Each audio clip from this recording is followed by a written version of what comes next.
Hello, BookTube, and welcome back to a plethora of BookTube events. We've had it light for the last few months, but now the BookTube events for the summer are coming hot and heavy, and I, for one, am happy about it. I know that it's going to put a burden on a lot of the rest of you. I've been getting emails on that subject saying, your enthusiasm is one thing, it's wonderful to watch, but I'm afraid I can't. I just have to say no.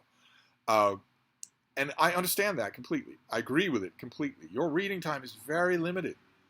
You've got jobs and loved ones and offspring and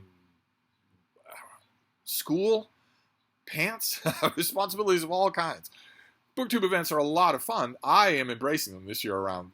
We've just got a bunch of them coming all summer long that are one as fun as the last. But for a normal reader who reads, much less reading time than I have is going to want to pick and choose. I'm not going to pick and choose. I'm going to indulge myself.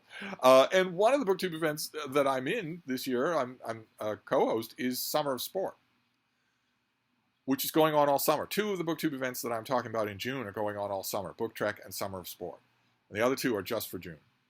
And Summer of Sport is all about sport literature, fiction and nonfiction. And there's been a ton of that. All kinds. Just all kinds. A staggering variety that Mark at Book Time with Elvis, this is his idea. And he's right that it's underrepresented on BookTube. And I had in mind that for Summer of Sport, I would read a lot of the great nonfiction works of sport, the great histories of players, managers, biographies of teams, the roles of these things in society. I have a couple of big American histories I haven't read in years that really do call to me. And that didn't happen last night at all. Last night when I was done with my day, I assembled the last bits of my night's reading, and the Summer of Sport book that came up for last night was not any of those things. It was instead not only a sport romance, but a hockey romance. Now, hockey romances are extremely popular, mainly because of the obvious rhymes that you can do with puck. The little metal disc is the puck in hockey. It slides on the ice. Hockey is played on ice. You skate on ice with sticks. You move the puck around. And that has been an impossible lure to romance authors. Just for their title alone, that has been an impossible lure. But also, I guess, because hockey has an allure that other romances tend not to have. You see very few professional basketball romances, for instance. I think it has allure in a couple of ways. One of the allures that hockey has that is probably not good.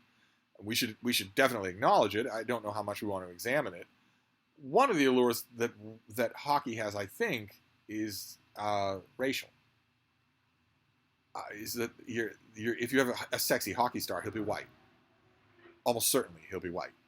I'd like to think that's not a big player, but it's got to be some part. It's got to play some part in how incredibly popular hockey romances are. Another element that isn't negative. That's a negative element. If that's true, if there's an element of that that's at play, that's a little bit unsavory, and I can't help but think that some part of that is in play. But another element is that hockey is Wild West. It's very rough and tumble. It is. We often think, when we think violence, we think about the traumatic head injuries of football, American football, for instance. But hockey is savage, absolutely savage. Those blades that I talked about, your hockey blade, they are extremely sharp. The blades of your skates are extremely sharp. You are padded all over, but theoretically you're padded so that if the puck were to go flying and hit you, it wouldn't hurt you or knock an eye out or something like that. But you're really padded against your fellow players. Brutality on the ice is extremely common and extremely savage. Maybe that appeals. Maybe that element of raw masculine violence really appeals to romance authors. Gives them a good backdrop to play against the romance element. Could very well be. I could see that. Of course, that element of staggering hockey violence also plays against the idea of the believability of romance, because there's almost no such thing as a good-looking hockey player. That almost doesn't exist. Usually by the time they get to 30, they're a mess. They have no teeth, first of all, anymore. But they're also just a mess with cauliflowered ears, gigantic bruises, parts of their body that don't work right anymore. Sidney Crosby is he's not young anymore, but when he burst on the scene as a phenom, a legitimate phenom in the hockey world, he was also extremely good looking. If you didn't know he was a hockey player, you'd have assumed he was a Disney star. And he has managed somehow, Tom Brady style, to hold on to his good looks, despite season after season after season on the ice. And Tom Brady, of course, in American football, has had matinee good looks the whole of his career. But that's usually not the case. That's not true. So you have to strain credulity just a bit here. But people do. Romance authors do. And I read a hockey romance last night. Not the start to Summer of Sport that I was expecting. But I kind of sort of enjoyed it. Kind of, sort of. I read this, Mr. Hockey by Leah Riley. It's really, really predictable. It really, really is. The idea here, there's a hockey team called the Hellions, and their hottest player is their hottest player in both senses of the word. He is the best player on the team, the captain of the team, but he's also drop-dead gorgeous. And he's living his best life, his fans and the adulation of the crowds. And one of his fans, a super fan, an unhealthy stalker fan, is the main character of this book. Who she writes, she's a librarian, and she's nerdy, and she's bookish in all the stereotypical ways that you would expect of that. And to amuse herself, largely, although other people are amused by it as well, she writes steamy, steamy fiction about this Studley hockey player. She never expects anything more of it than that. Of course, it's a double standard for meet-cute contemporary romance, because a guy who did that would be the villain. He'd be arrested by chapter 4. In her case, it's harmless. In his case, it would be exploitation. It would be objectifying.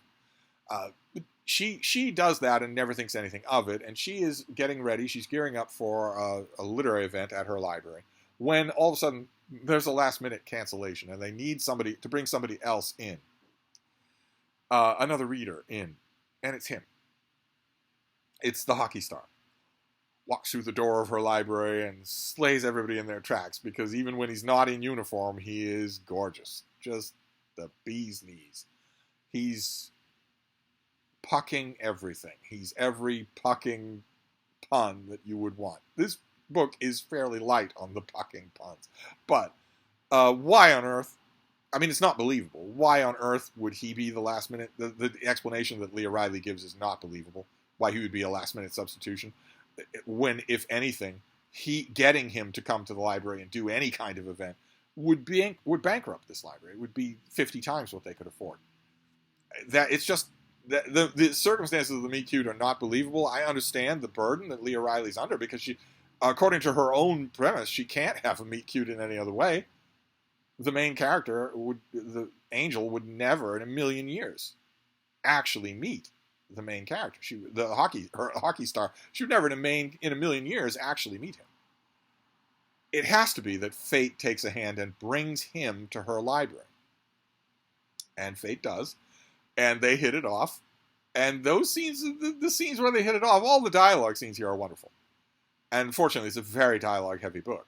They hit it off, and neither one of them really wants this to be the end. They want to continue. What follows from there is one quippy scene after another. They're all fairly standard. Any of you have read, for instance, the mega bestseller that is now adapted for the screen, The Idea of You, you'll know already that there will be professional sports-related misunderstandings and mistakes. The main character's background as a womanizing Lothario will come back to haunt him. It will seem to endanger this real relationship that he has a chance at with this mousy librarian who is a raging hellcat under the surface, which is a bit that was immortally satirized in one 2-second bit on The Simpsons. I want to play it. I play it in my head every time I read a book like this. And unfortunately, the way of contemporary romance, I read a lot of books like this. But The main problem with this book was not any of that. The hokey romance stuff I can live with, especially when it's done here. It's done with a lot of enthusiasm. I can live with it if it's done with a lot of enthusiasm. If it was done with heart. I didn't get the impression that Leah Riley was an AI. I didn't get the impression that she was a money-grubbing 50-year-old man. A lot of these contemporary romance novels are written by bored 50-year-old gay men. They just don't want the reader to know that, but they're the ones who are in the mood. They're in the zone for writing exactly this kind of thing. And you can tell it. I think that it's obvious in a heartbeat by the way the male character is described versus the female character. I could be wrong about that, but a suspicious number of the authors of this type of book that I read have no visual presence online. That's usually a dead giveaway. But the main problem with this book is not that. The main problem with this book, as has been true with, I've read probably, 10 hockey romances in the last 4 or 5 years. There's one particular cover model who gets a lot of these jobs, and I have made it my mission in life to read every book he's on the cover of. And the main thing they share is that they can't write about hockey, which is a pretty big shortcoming when you're writing a hockey romance. That's a pretty big drawback. And that's true here. It's absolutely true here. Has Leah Riley ever watched a hockey game? I don't know. She ever attended a hockey game? Maybe she has. Maybe she just doesn't have the talent for writing about sports. Because that requires you to write about action. The main character never talks about hockey as in the way that a player would talk about hockey. And the descriptions that we get, the few descriptions that we get of his life as a hockey player, they don't bear any resemblance to the sport. So this is fantasy hockey. This is a romance fantasy. That's all. And as such, was harmless. But it didn't have, because that was the drawback of this hockey romance and the drawback of most hockey romances that I read, this didn't really have the sports feel to it that I want for a summer of sport. So my summer of sport is off to a completely non-confrontational. This was a pleasant read. It's off to a non-confrontational start. A non-confrontational, pleasant start. At least it's not off to a bad start. At least there's that. So I don't know that I will go to any more fiction in the course of Summer of Sport, but you never know. You never know. It's entirely possible that the Amazon algorithm is currently, as I speak, as I make this video, burying me in recommendations of hockey romances. That's entirely possible, just because I read this one. We shall see. So that is the rather admittedly odd start to Summer of Sport, a hockey romance. But, like I said, sport is everywhere in the literary world. Oh my God, it's everywhere. So, I mean, it's in comics as well. A very good selling ongoing manga series is about sport. It's about basketball. So I will just see where the winds take me. The winds of sport take me. So who knows what it'll be next time. I'll wrap this up for now, and I will see you in the next video. I'm not sure that I'll do a summer sport video every day. I think I might be burying my co-host. But when the mood strikes me, when the night's reading reflects it. So I'll wrap this up for now, and I'll see you in the next one. Thank you, BookTube.